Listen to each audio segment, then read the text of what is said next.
À l'occasion du 50e anniversaire des premiers pas d'un humain sur la Lune, la Cité de l'Espace de Toulouse a réalisé une maquette du module lunaire Apollo à l'échelle 1, mais aussi de son poste de pilotage. Pour ceux qui n'ont pas la chance de venir sur Toulouse, je vous ai fait quelques images de ces maquettes. La maquette du modèle lunaire ou LEM est très représentative de ce qui s'est posé sur la Lune. On se rend compte de l'étroitesse du sas par lequel Neil Armstrong et Buzz Aldrin sont passés pour sortir du LEM. Il faut se rappeler qu'ils portaient d'encombrants scaphandres.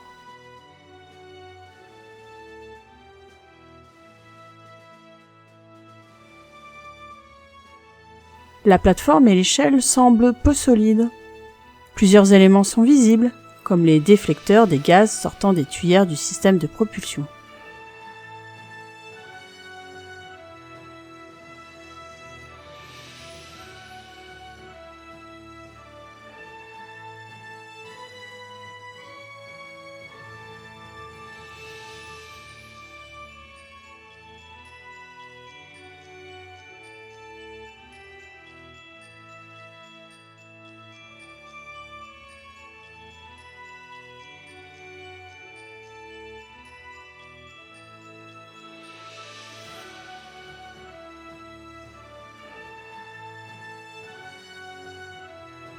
Là, sous le LEM, on aperçoit le déflecteur de chaleur de la tuyère du LEM qui pouvait perturber le radar de descente.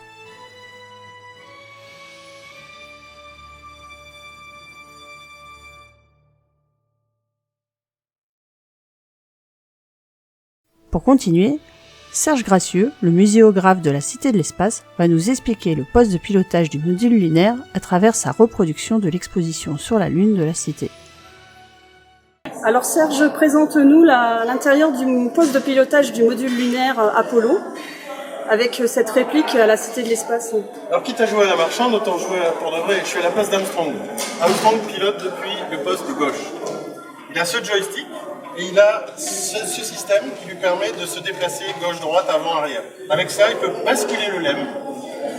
Bon, il ne fait que contrôler un programme. Le programme l'amène sur un plan de descente. Mais avec ça, il peut affiner la descente, il peut orienter le LEM et éviter les rochers, ce qu'il va faire au dernier moment. Il faut savoir que tous les alunissages ont été pilotés par l'homme. Tout était automatique jusqu'au dernier moment. Sans ça, le LEM se serait craché. Pour Apollo 11, c'était tombé dans un cratère. Pour Apollo 12, il tombait aussi au mauvais endroit. Et à partir des autres missions, il y avait des rochers partout. Donc, le pilote du LEM, c'est le commandant de bord. Celui qui a le titre officiel de pilote du LEM, Buzz Aldrin, ne pilote pas. Lui, par contre, ne regarde même pas la Lune, il est frustré. Il ne fait que regarder les instruments et il lit à voix haute toutes les informations d'inclinaison, de descente, de déplacement. Et Neil Armstrong ne regarde pas les instruments, regarde la Lune, pilote et entend les informations que lui donne Buzz Aldrin. C'est comme ça que le LEM fonctionne, en sachant que s'il y avait un problème, si Neil Armstrong a un problème, Buzz Aldrin a les mêmes éléments pour piloter et il peut l'unir tout seul. Mais ça ne s'est jamais produit, c'est toujours le commandant de bord qui a fait l'alunissage. La sortie, il faut s'imaginer, dans ce volume, il y a à peine de place derrière. Avec ce volume, tu es en scaphandre, assez gros scaphandre. Là, on te dit qu'il faut installer le sac à dos, le fameux sac dorsal sur lequel tu as l'air, l'oxygène, les radios et tout ça. Alors tout ça, c'est rabattu, ça se relève.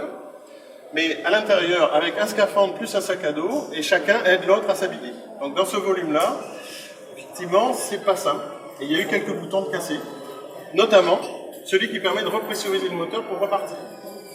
Et ça a été la grande horreur quand ils ont fini la marche lunaire et qu'ils se préparaient à partir, de constater que ce bouton-là était cassé.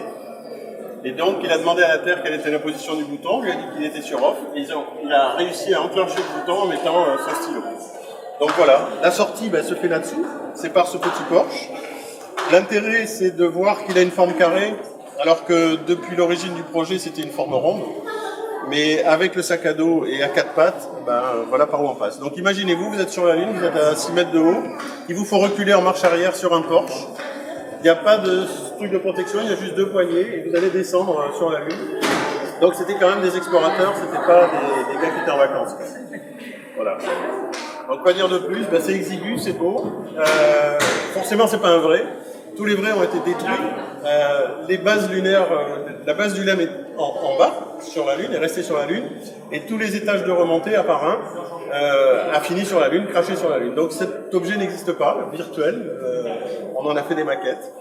Et elle est assez fidèle, elle donne bien l'idée. Et l'intérêt, c'est de faire le rapprochement entre ce qu'on voit ici et ce qu'on voit dans le jardin avec le LEM, où on peut retrouver la trappe de sortie et les éléments qui permettent au pilote de se repérer pour la vie initiale.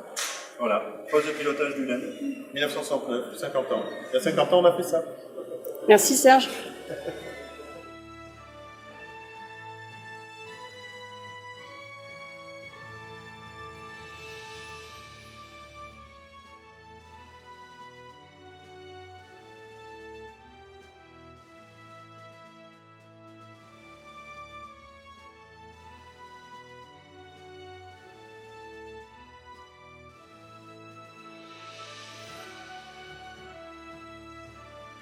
Évidemment, si cette petite visite vous a plu, n'hésitez pas à mettre des pouces levés et des commentaires, et surtout, continuez de rêver.